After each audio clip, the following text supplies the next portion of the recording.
right, everyone. So today we have Christopher Wyatt on the show again, and I'm excited because we're gonna have a little fun and talk about the things that we want to talk about, and not what other people want us to talk about.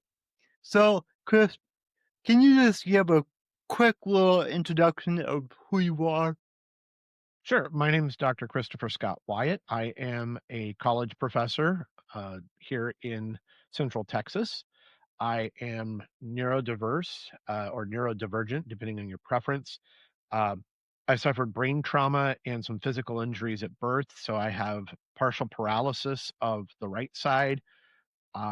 The neurological damage expresses itself as being on the autism spectrum.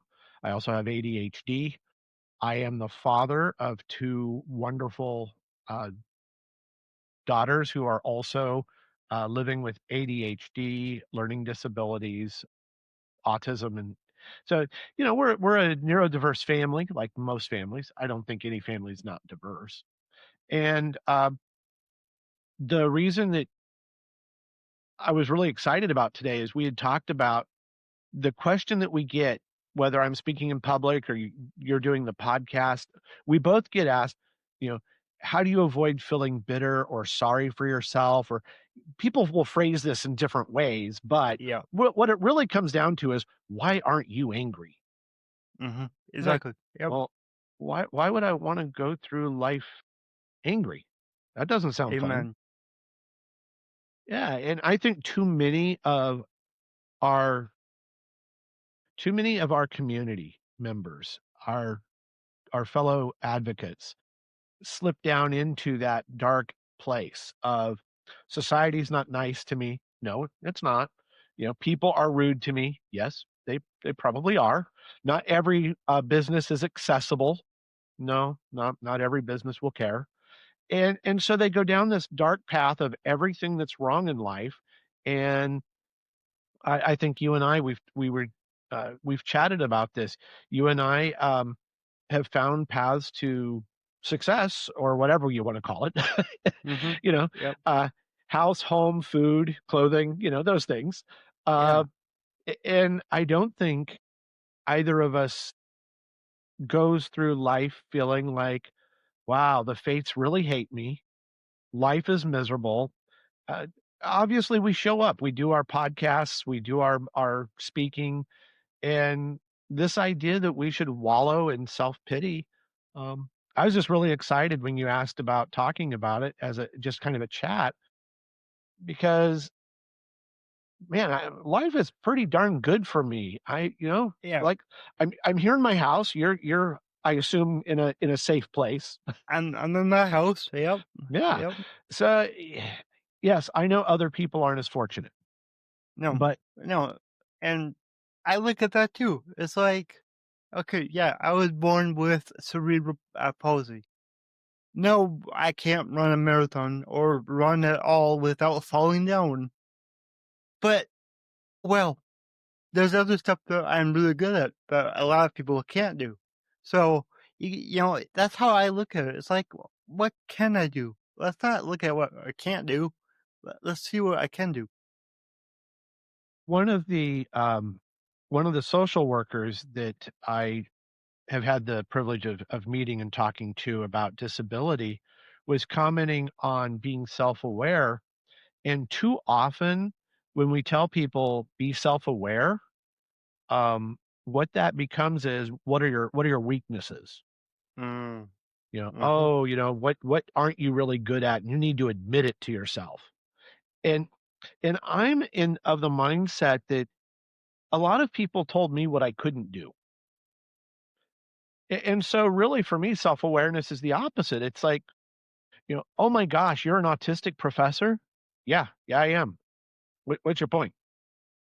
Oh my gosh, you're partially paralyzed and you played baseball, and you go skating and rode a bike and stuff. Well, yeah, up until I couldn't. Yeah, enjoyed it while I can.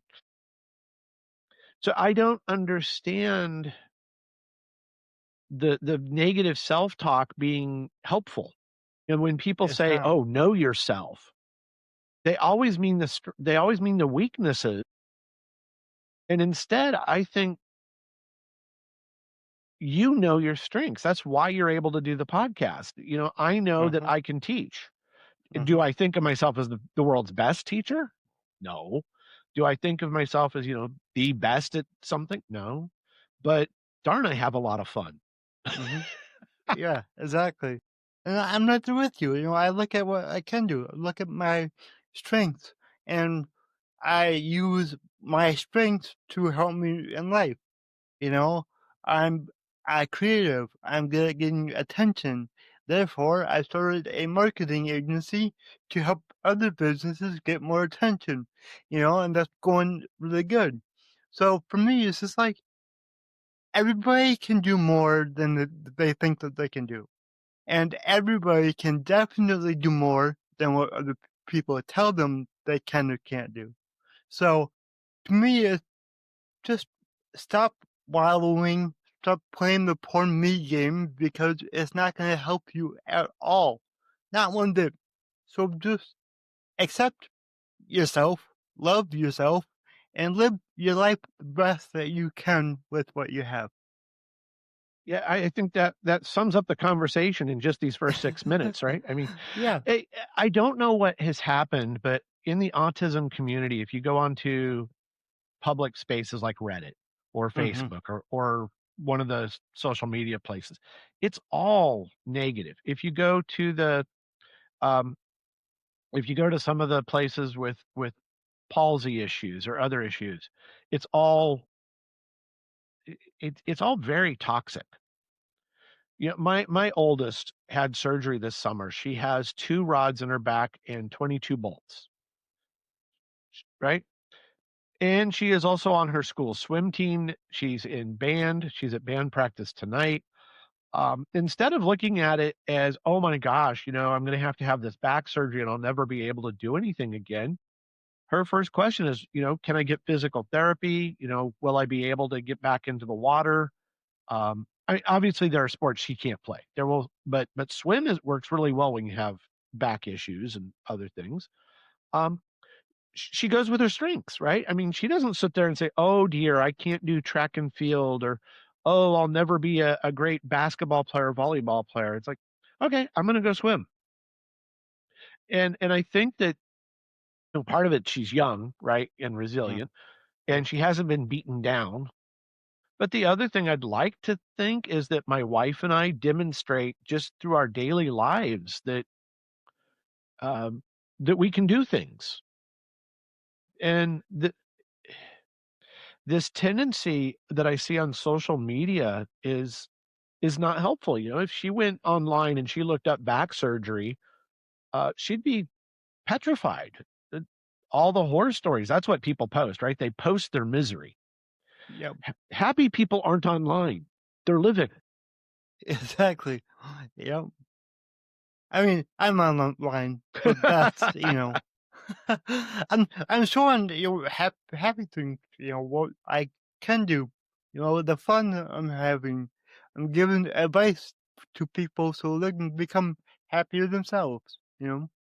And I think that, you know, that's that's what I miss. Yeah, I would love to, pick up some of my podcasting time that I currently just don't have the flexibility to do. Um, but one of the things I miss is having guests who would talk about what is possible. This whole okay, this is what it means to have a learning disability, or this is what the schools are, and schools are traumatic and horrible places. I agree. Schools could be better. I definitely agree, and I could talk a lot about what needs to change in education, or what access businesses could do to help us be better employees.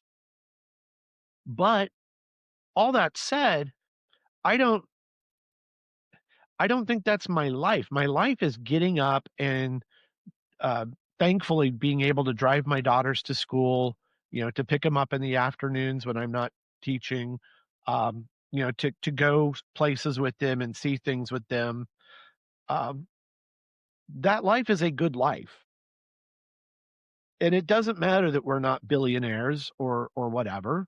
Um, like I said, we've got a house, we've got the car that can get us places, life is good. And I think that those people who get stuck in the social media trap of, look at all those happy, wealthy people, look at all those perfect bodies, look at all those perfect brains. Um, okay, my mind is not perfect. My body is not perfect. No, oh well,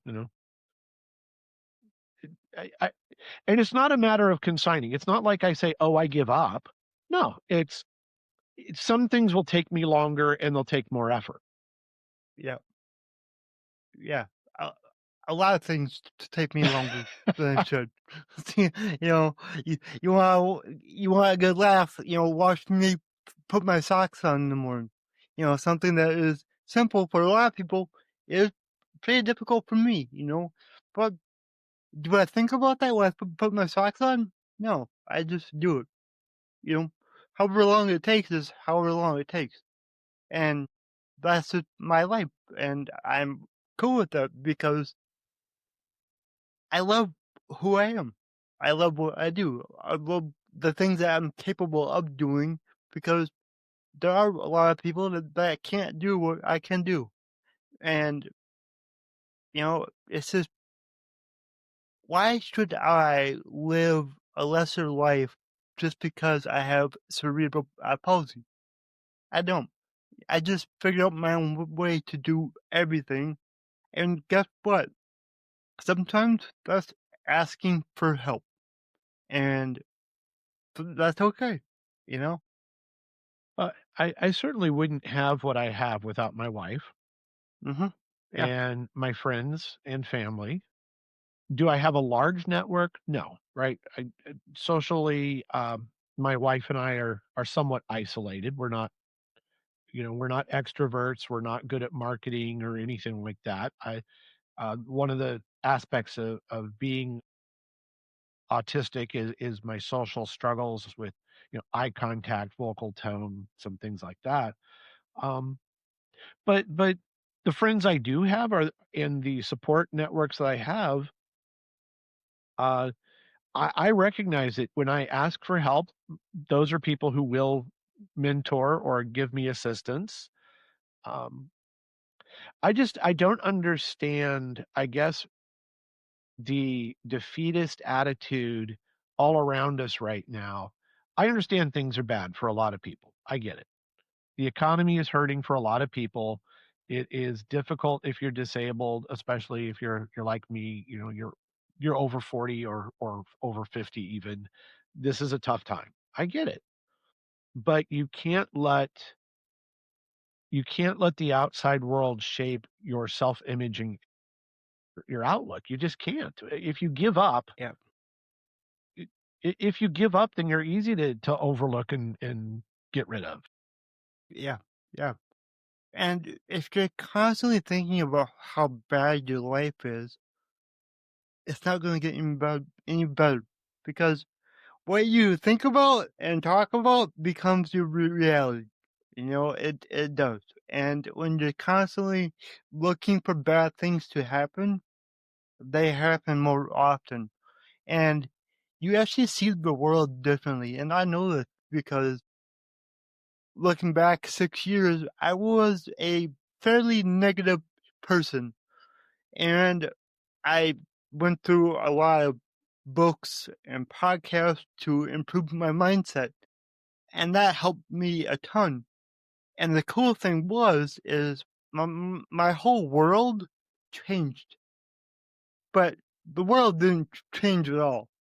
I did, and I was aware of what I put in my mind, what I talk about, and the things that I see in the world.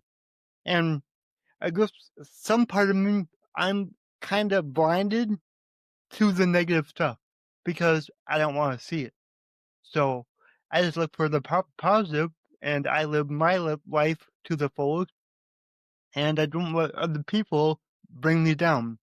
And I see a lot of people out there that do let others bring them down, and you just get in this spiral of going down, and eventually you get to a point where it's hard to get back up again. And I just I don't get why people. It seems like they want to live like that. It seems like they like the negativity and, everybody should feel sorry for me. Why? Why? I look back, so um, it may have been only 2 years ago, but it seems more recent in some ways and not. The I started to get headaches, which are not uncommon because I've had the frontal lobe damage, and I've always had migraines. It ended up being a subdural hematoma, so bleeding on the brain. And, obviously you end up in an ER, then you end up in an ICU for a week or 2, neurological ICU. And, the doctor told me most people don't come back from something like this. When you have these conditions, whether it's, uh, as I said, whether it's traumatic, head trauma or brain injury, or in your case, the cerebral palsy, every day I have is a day that I might not have. It's a day that there is a chance that I did not get up, that I did not, have speech and mobility and those things again. And I know that my body has its weaknesses. So each day when I get up, it's like, cool, I've got the kids, I've got the house, got my wife, and this is all good. Does that mean we change things a little bit? Yeah, we certainly make contingency planning. We have, the emergency contacts. My wife knows where all the doctors are, right? I mean, you got to. But we don't sit there and dwell, okay, today let's run through all the things that could go wrong. Right? No, right? I mentioned um that we're recording this in October, which is fall break for me. Instead of taking the break, I'm actually trying to catch up, with grading and paperwork and those things that a teacher does. And you know what? I'm actually pretty lucky to have a job that, for the most part, I enjoy. I don't enjoy paperwork. I don't think anyone, I don't think anyone does, right? Filing grades. Yeah. But man, I'm doing what I love. I'm talking to students. I'm learning from them. Um, I get to be the old guy in front, listening to them and hearing their ideas.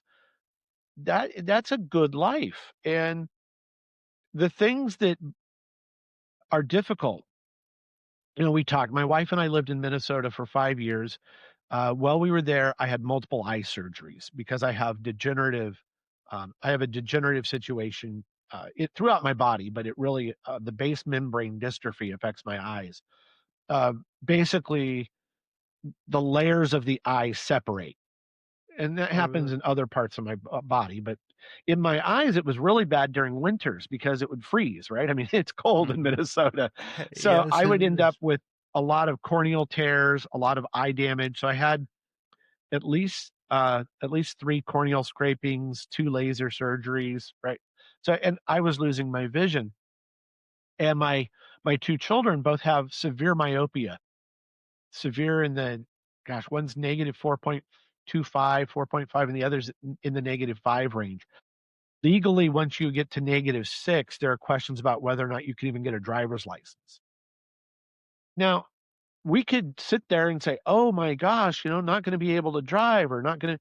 No, you just figure out where can you live that has mass transit. Where can how would you make these adaptations? Is it inconvenient? Yeah, if you lived out in the country by yourself, this is not going to be a survival mode. You're going to, Mhm. unless you can shop entirely on Amazon. Yeah.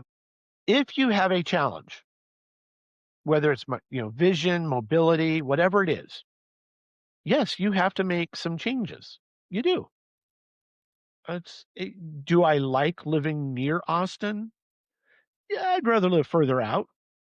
But the reality is if I have a medical situation, I do want to be near a hospital. That's reality. For my Yep. children, we need to be around their supports, their doctors, the back surgeon, the other things that they need.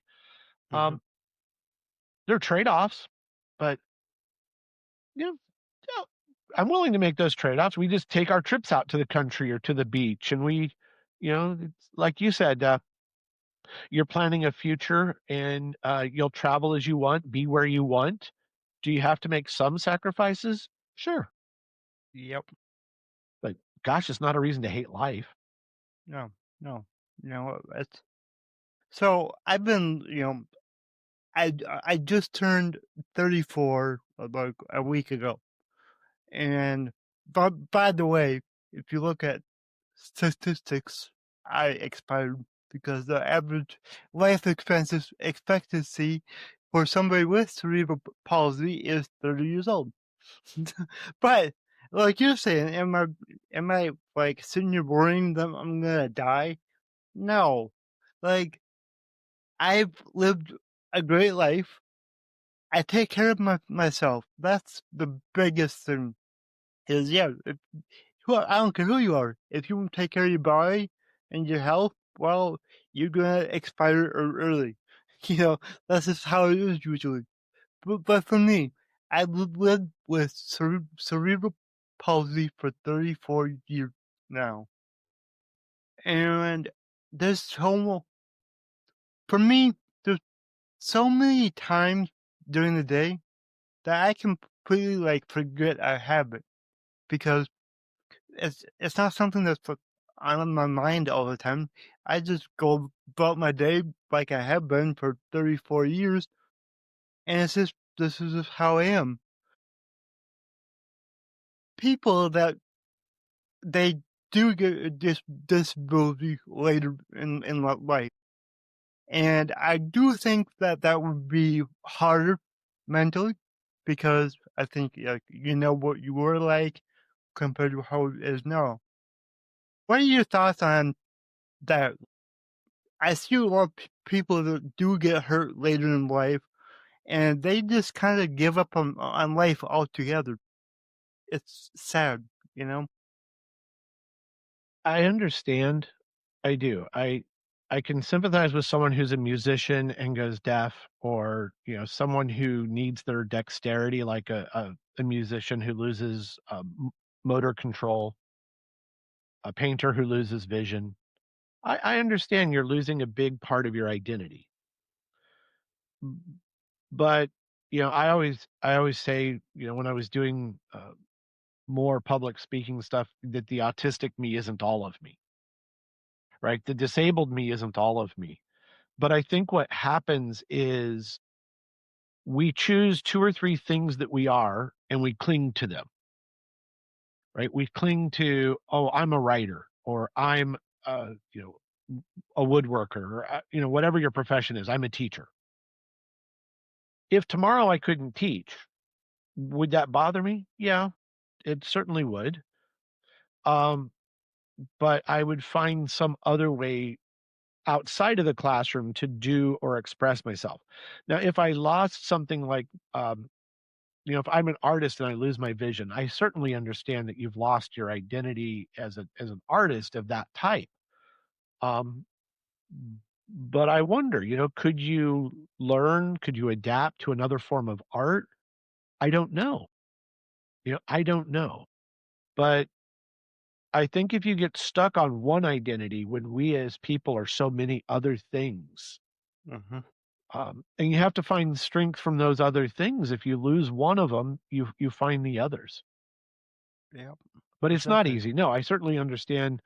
Someone who's in a car accident and suddenly is in a wheelchair. Um, that's a major shock, right? Suddenly I'm in a wheelchair. For those of us who have had to use arm braces or wheelchairs, it was actually a bigger adaptation for me to not have my cane. Uh, when it's hard to explain. It became part of me, right? Yeah, Walking it with the does. cane. It's like a comfort thing. It becomes a comfort thing.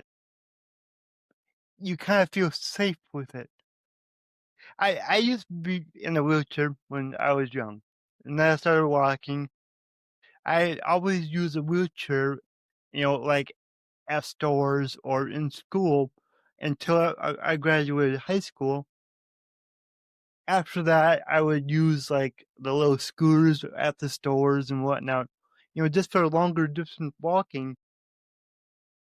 When I like after high school when I didn't, need my wheelchair, it was weird because I didn't have that like support system, that if my back hurts, I can just hop in this and I'm okay. It was no, if my back hurts, I just gotta tough it out and keep pushing. So yeah, I think it's like a comfort thing. And part of why we relocated was my body, just the cold and my body were not getting along. Like I said, my No. eyes were separating. Mhm. I was having problems walking. I don't know how many, my wife would joke, which bone did I break that given year? Wow. And moving to a different climate was not something where it's like, oh yay, we get to move to Texas. Uh, no, I mean, we left friends, we left, good things behind, but my body is doing so much better. And is it a sacrifice in some ways to leave friends and security behind? Absolutely. But it's so much better to be able to go for a walk with my kids. Mhm. Yep. It just is. And so, if something happened to me tomorrow again, where I was back needing the cane or, um, I know that my right arm is now more problematic than it used to be. Um, but if it suddenly stopped entirely, yeah, that'd be a shock, right? I Mhm. know its limits now, but if it suddenly tomorrow stopped working, that would be a shock. And I know it would it would be frustrating. But how we cope with things, I think, is social too. If society keeps telling us, "Oh, you poor thing," right? And then you tell yourself, "Oh, poor me." Eventually all that negativity builds up and you can't see the dozens of good things versus the one bad or the two. Could the bad thing be horrible? Yeah, trust me. The subdural hematoma, the idea that I could have stroke out and lose speech or lose memories or whatever. Yeah, that's scary as all get out, right? To be in an ICU with your brain not working properly. Yep. Uh, I understand that. I mean, dementia scares me to death. The idea that we get old and we lose our memories. Gosh, that I hate that when I see that in friends and family as they get older. But we all get older. We all get older, so we can sort of prepare for some of the things that I tell my audiences. We all become disabled. Very few of us reach 80, 85, 90 without a disability. Usually, we at least need glasses by 40. You know, I know for me, it was like 36, 37 needed glasses, right? We all get, I don't know. It's like our warranty runs out, right? The body just gives up with time anyway. So Yep. those people who look at me and say, "Wow, he had a hard time walking even when he was in his 30s, or even when he was in his 20s, or his vision was bad early from whatever." Um, yeah, but eventually they will catch up to me. Their vision will Yep. go, their memory, So Yep. we all end up disabled in some way. Mhm. And Yeah. dwelling on those instead of celebrating the good, I think, is a cultural thing. I think you and uh,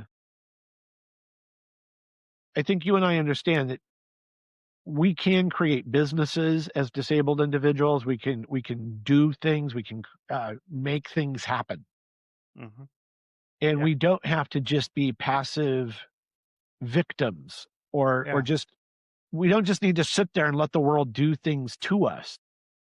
Yeah. And oh, dude, so many people live like that when they do have some sort of disability. They just, I mean, I'm sorry, but they live on the government. They don't do anything for themselves. They don't go out and do things that make them happy. They just kind of live. And it's just, to me, I think that's boring. You know, I just, I've been there. I have lived off the government when I was younger, and I very quickly realized this is not going to give me the life that I want. So let's get out of bed and go to work. And that's what I did. I I worked in the same industry for almost 19 years, and it's like just do something. There's a lot of people that can work and they choose not to, or they can work and their family won't let them because their family gets their benefits, and I don't like seeing that. And there's also the fear. Yep. Oh yeah, yeah. It's scary. Yeah. Oh my gosh, I'm going to go out there and I'm going to get a job and then I'm going to lose the job, or I'm going to not be able to do the job, or I won't be. Hmm. There's a lot of I won't, I can't. Yep.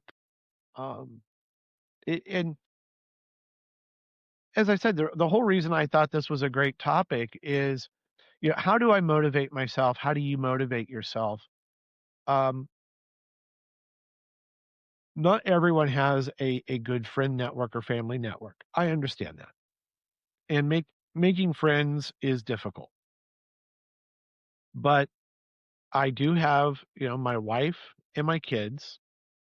When I go to work, I have great students. They're not my friends. They're my students, but there they are, and they, they're there every time I have class, and they're looking forward to, doing the work and getting the grades and moving on with their lives. Um, I don't know. For me, knowing that I can get up and do things each day, um, I'm not one of those who's going to linger on, oh my gosh, I want to be in bed. Yeah. Oh, Yeah.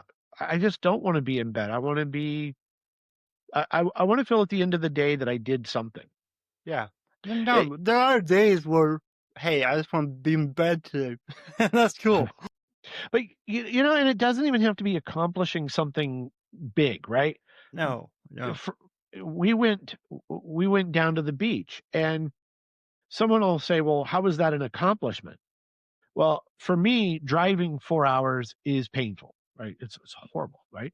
But to get there and then to, be at the beach watching my kids play, um, seeing the joy on their faces as they went to the roller coaster and the log ride and the carousel and all those things that they have at a beach pier. Um, yeah. Was it a few hours of discomfort? Yeah. Was there a part of me that like, wow, this is miserable? Yeah, but once we got there, I reminded myself, you're doing this for them and for you. You need to see this joy. Um, Life is not. I read it. I read today. Life is a stormy sea, and you have to choose how you're going to navigate it. Well, okay, everyone's life has bumps. It's always in turmoil. But if you don't take the adventure, you're never going to get anywhere. Yeah. Yeah. And there's a saying that I love, and it goes like this, something like this. I'm not gonna hit it right on the head, but something like this. It's hard to be poor. It's also hard to be rich. It's hard to be unhealthy. It's hard to be healthy. It's hard to make a lot of money, and it's hard to not make money. It's hard to have a good relationship. It's also hard when you don't have a relationship. So choose your hard.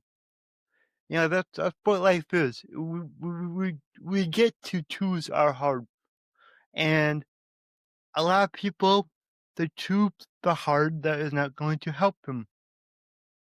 I choose the hard things that are going to help me because I know that life can either be easy now and hard later, or hard now and easy later. That's how I look at life. So for me, what that means is I'm choosing every day to get up and do the hard things that are going to build my business, build my relationships, build my life up. So then down the road in life, I can enjoy my life better than if I chose to just, live on whatever income I can find and just kind of allocate to life. because then later on, things are going to be a lot harder. And for me, it is hard to exercise. There's a lot of pain that's involved. It's hard. It's exhausting. My body uses 3 times the energy of average people. So for me, it's hard. But if I didn't do that, my body would deteriorate faster, and my life would get a lot harder. So I choose that hard because it's better overall. Yeah, I like that. We choose the we choose to navigate those rough seas. We choose the hard. Um, I know that we are also both individuals who have had jobs that other people may not think of as glorious, right? I've worked in the garden shop, landscaping type businesses. I've dug holes for money, literally dug holes in dirt. I know you have your CDL, Yep. your So driver's license. I was in the waste removal industry. That's the nice way to put it. I was a garbage man for 19 years. So Yeah. I'm happy that I was able to retire recently, and that's nice. I like to say that I retired, even though I work more now than I did before, but And it's just I think there are people that we talk to and they say, well, I don't want that menial job. I don't want to work fast food. I don't mm, want to sweep a floor. I don't want. well, Well, you, okay, you gotta start somewhere. yeah. It's just I think part of it, I frequently believe that a large part of success or survival is showing up, putting in the effort, right? I tell my students, if you at least do the minimum work, you're going to get a C and pass. The only way you're not going to get a C is to not turn anything in. I just, generally based on what I teach, it's show up and do the daily activities and you can get a C. Now, I have those students who choose to get an F, but that's a choice. It is a choice to miss more than 5 classes. It's a choice to miss or not take more than 3 or 4 quizzes. It's a choice. You show up, you pass, you get to go on with life. And is it unpleasant to go to school? Oh my gosh, I got to go to class. I don't want to go to class. Sure, it's not pleasant. It's hard. Yeah, but you're choosing your hard to have a job, Yep. to become what many of my students go into, nursing, engineering, whatever it is. And those are hard paths. Absolutely. You've got to go not just for your undergraduate degree, but then your certificates, your training, engineering training, your nursing licensure, whatever it is.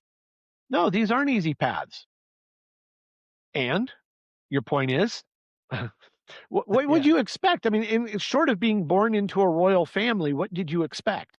Yeah, there's nothing easy. It's just not easy. Even if you're born into it, it's still not easy. You know, Yeah, it's just my wife just read, was it Prince Harry's book, Spare? oh yeah, Yeah, and I think that you're right. And even if you're born into a royal family, then you're performing for a whole world watching you. exactly. That's So not easy. you're right. It's never easy. It's just a different form of hard. Yep, yep. And like, you know, I worked for like I said, 19 years, and it was hard. Now I have my own business, and it's harder. Yeah. Like that's just a fact. This is way harder than just going and working and having that paycheck every week. Now it's like, am I getting paid this week? Am I gonna make the house payment this month? Am I gonna be able to buy food? And luckily I've been doing pretty good, so it's been pretty good. But there's still like a lot of stress going on because I have to get up and do the work. Where when I had the job, oh, I'm not feeling good. Sorry, can't come in today. You could do that. I don't get that luxury. But what I do get is I get my own schedule where I can schedule time off whenever I want. So, you know, you, the good outweighs the bad, even though it is harder to do this lifestyle of being an entrepreneur versus a W-2 job. But I like it. And I think that's key right there is we can't control personalities. There are people whose lives are good, but they are miserable. And there are people who have everything thrown at them, and yet they're happy. And you can't really teach outlook. I don't think I can teach students that they have to work hard and they'll be happy or something. But what I can say is those people in our communities, our disabilities communities, who wallow in the online toxicity of social media, uh, the Reddits, the Facebooks, the X, the Blue Sky, whatever it is, you have to ask yourselves, why are these people online? They're online because they're not out there doing. Now, if they're a content creator, obviously that's different, right? Creating Yep. content, doing something fun, sure. Yeah, doing what I do. Yep. But if they're out there just posting each day, oh, life is miserable with autism, life is miserable with a palsy, life stinks when you've had back surgery, whatever it is, I just cannot find myself interested in reading those. For a while, I would go to those forums and I would reach out and say, hey, life's not so bad. Here's some ideas. Because I made the mistake of thinking, oh, well, here's a post that says, if you have autism and difficulty driving, how do you cope? So I made the mistake of thinking that people wanted answers. No, they don't. They No. don't. They want other people to say, oh, it's tough for me too. I hate it. Yeah. Well, Yeah. They I want people to confirm what they're feeling or thinking. yeah, it's the like we started with. It is this assumption that we have a right to go through life bitter. I am disabled, so I can be angry. Well, you're just going to be angrier and angrier and angrier because no one's going to Yep. want to be around you. And then you're going to be upset You because you have know, no friends. And then you're going to be yeah. upset. It's just it's going to snowball. Yeah. I had a client, I'm not going to say names. I'm going to be very vague with this one, but they fired me basically because I was trying to improve their mindset around their disability. Because they were like that. They were so negative. They'd go to like these rallies and protests and talk about how bad it is for people with disabilities. And they wanted me to help them start like a group to just be negative about everything that they can. And I wasn't having it. And, they hired me as a coach. As a coach, I'm very honest with what I talk about and what I try to help with, and they just didn't like it. And like I tried for a couple months to help them see the good in their own ways, and just nothing helped. And it's just sad because people get so wrapped up into the negative that they don't even want to see the good in anything. And so it's like, how is that a way to live? And I'm not going to dismiss. Like I said, I know there are problems in our schools, right? As a Oh parent, yeah, I yeah, see problems with IEPs and 504s. I see that as a teacher, as a college yeah. instructor, I see that. But being angry, a lot of research shows that anger and violence don't really change things. They actually lead to Mm, the opposite effect. If you're yep. yelling at me, I'm not going to listen. I'm going to get defensive. But if you come to me and say, I really want to learn, I want to succeed, can you help me? That's a very different attitude. Like you said, asking for help instead of, I can't get into your store. The ramp is too steep. You suck. That's Like, not gonna help you get in the store. yeah, as where if you say, I really love your pastries. I love your store. I would love to be able to come in myself instead of having other people come in for me. Is there something we can work out? You know, I don't know what it'll take, but to get a ramp or to get better access, a wider door, whatever it is, instead of immediately going to, I'm now going to sue you out of business. Yep. Yeah, like, why? Those two approaches, you've got to take the better approach, right? The better approach is, how can I help the school help my daughters? It's, my wife and I, we write to the teachers and we say, okay, our daughters have some special needs. How can we help you teach them? Not, no, you better do this. If you start with conflict, you get more conflict. Yep. You do. Yep. And I understand right now a lot of people are angry. I get it. I do. Socially, there's a lot going on I disagree with. Um, and I understand people wanting to protest and march and whatever. I understand, but let's think about where change really happens is we've got to elect new people if we want a new policy, right? If I want to change my city, but I don't vote, all I do is complain.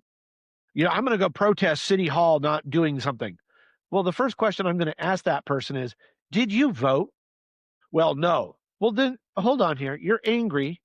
And maybe what you're angry about is a good thing to be angry about. Absolutely. Maybe the sidewalks aren't safe. Maybe the parks aren't getting fixed, whatever it is. But then if my next question is, did you vote? And your answer is no, I have no power. I have no agency. I'm just little weak me. I'm disabled me. I'm whatever me. All I can see are negatives. And now I'm going to go be angry about these negatives. We all have the power to vote. We all have the power to, well, look at today. We can create a podcast. We can create a Yeah. blog. It doesn't cost anything if you go on Blogger or Substack, or you and I can start a Substack, and sell subscriptions. Maybe someone pays, maybe someone doesn't. But like these protests, I get it. People want to know they're not alone.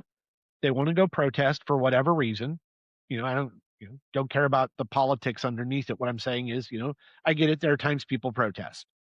I get it. But is that going to lead to constructive change? Because when we lived in Minneapolis, a lot happened, right? A lot has gone on in Minneapolis. I hate to say it, but all these years later, has anything really changed? No. But if you elect different leaders, if you participate in the system to change the system, as a disabled person, if I'm going to complain about school, and I do, I complain about school all the time. So what did I do? I became a teacher. If you want to say that disabled people can do business, you became a consultant and an entrepreneur. This wallowing in self-pity, the world hates us, these big, powerful, rich people are going to destroy us. It's like, I tell my students, I mentioned this today to someone. The movie Bug's Life is the old famous story of the ant and the grasshopper. I love that movie. Right? We're the ants. We're the ants. There are lots of us. There are lots of us workers who have small businesses, and some of us are disabled, and we are different in various ways. And we have privilege in other ways, right? I'm a white guy, living in the suburbs. Life's good. But you can't get caught up in all the negative. You have to start saying, okay, I can vote. I can go be a teacher. If I don't like healthcare, if you hate our healthcare system, go become a fitness coach, go become a nurse, go become an expert. Change the system. Don't just throw a fit. Yeah. Having meltdowns and throwing fits, I understand. I do. But anger eats us from within. It does. You wake up, if you were to time how long it takes you to put on the socks, and it gets longer each day, and you get angrier and angrier about how hard it is to put on socks or whatever. Yeah. Okay, I get it. But then you have that person out there who said, you know what? I'm having a really hard time putting on shoes, and they invent the slip-on. Whoa, hold on here. That's a much better solution than being angry. Yep. A lot of us who have mobility issues or stability issues, for me, I can't use a mouse, right, easily because I trimmer. The stupid pointer goes everywhere. It's like, oh, jeez, right? It dances across the screen. It just doesn't go where I want to click. I click on who knows what, right? I delete files. That. Yeah. Right? I mean, So I use a trackball. Well, all I can think of is, man, whoever invented this trackball or whoever invented this other technology that I use something called sticky keys, mouse keys. Me Um, too. I use yeah, that. Yep. whoever invented these things is much better than just I hate mice, I hate Windows, or I hate the Mac. Okay, then sit down and change it. Hmm. Become the Yeah. change, not the anger. The anger is just good for you. You're angry. I don't want your anger. I don't need your anger unless you're going to harness that anger to say, here's a problem, we need to solve it. It just I don't know. That's why I was so excited about today. Is you and I think we share that. You became a driver, right? You Yeah. had a. Yeah. Um, I mean, you didn't sit there and say, "Ooh, I can't drive." No, you adapted. I don't know if you had any adaptive technology in the cab. So I'm very stubborn, and I don't use anything adaptive that I don't need. Okay. So I learned how to drive just without anything because I didn't want to be limited on what vehicle I could drive because I'm a I'm a car guy, to be honest. I think I have 9 vehicles right now. So Wow. getting adaptive equipment into the 9 vehicles, that's gonna cost a lot of money. So I didn't want to do that. So I did learn how to drive just a regular vehicle, and I can drive semis and anything I want. And it's kind of weird because I got my first vehicle when I was 11 years old on the farm. On the farm Oh, yeah. kid. So I learned to drive very young, and I quickly learned that whether I'm driving a vehicle like a car or a four-wheeler, snowmobile, dirt bike, for some reason, something happens when I'm in a vehicle or on something. It's kind of like my disability disappears because as long as I'm not like actively thinking about what I have to do, like actively thinking about pulling the clutch on the four-wheeler or something like that. If I just do it, my hands work normal. Like right now, like look at this hand. It is a fist right now. If I want to open it, I gotta like fight to open it. But yeah, if I get on a four-wheeler, this is also the hand that you use your thumb to operate the throttle. My thumb will just magically be just fine and operate the throttle or pull the brake on the side. So it's so weird how your body can do amazing things if you believe in yourself enough to make it happen. And I think in the end, that's what we're really saying is this: y- give yourself the um, permission or whatever you need to do to think about what you can do. Stop with the long lists of everything we can't do. Like you said, none of us are going to be NFL players. I mean, right? My body, not nope, not going to be a professional athlete. With my brain and its processing deficiencies, I am not going to be a Jeopardy contestant. Me either. Right? I mean, I couldn't hit the button if I wanted to. Buttons just what Yep. is a button thing, right? Yeah. Um, my wife is always telling me we do puzzles on our iPhones, and she's always telling me, "I beat your time." I'm like, "Well, that thanks, ha ha." What? You couldn't hit the letters? No, I can't hit the letters. I know the word. So sometimes she'll read me the clue, and I'll do the crossword that way with her. But Yep. you know, Yep. sure, I'm not going to win speed contests. Processing Hmm. speed, no. Vision, no. All these things, right? We could all list these things. I don't care Yeah. if you're disabled or not, Mm. right? We're not all going to be neurosurgeons or physicists or whatever. But you found what you love. I found what I love. Every disabled person, every normal, I don't even like that word, right? But No, there I but slipped down that that's slipped I. down that road. I said it too here and there. And I was like, Yep. oh man. But all of us have our flaws and our weaknesses. And so what? Yeah. Just Live your life where you can lean on what you're good at. That's what we're saying. Yep. Lean on the good in your life. Stop leaning on the bad. Just lean on the good, And I you think know? it's this was a fun discussion because it's not like, oh, here's where to go for advocacy and here's where you go for an IEP and gosh, as a college instructor, here's what you need to succeed with neurodiversity. Um, really in the end, what you need is trusting yourself. You need a positive attitude. If you have a positive attitude, I can guide you. If you don't have a positive attitude, everything I do for you, you're going to whine about. Yep. Oh yeah, I agree with that 100%. uh, And like I help business owners, and the first thing that I do with all of them is walk them through some mindset training. I help them improve their mindset. I help them believe in themselves enough to make things happen.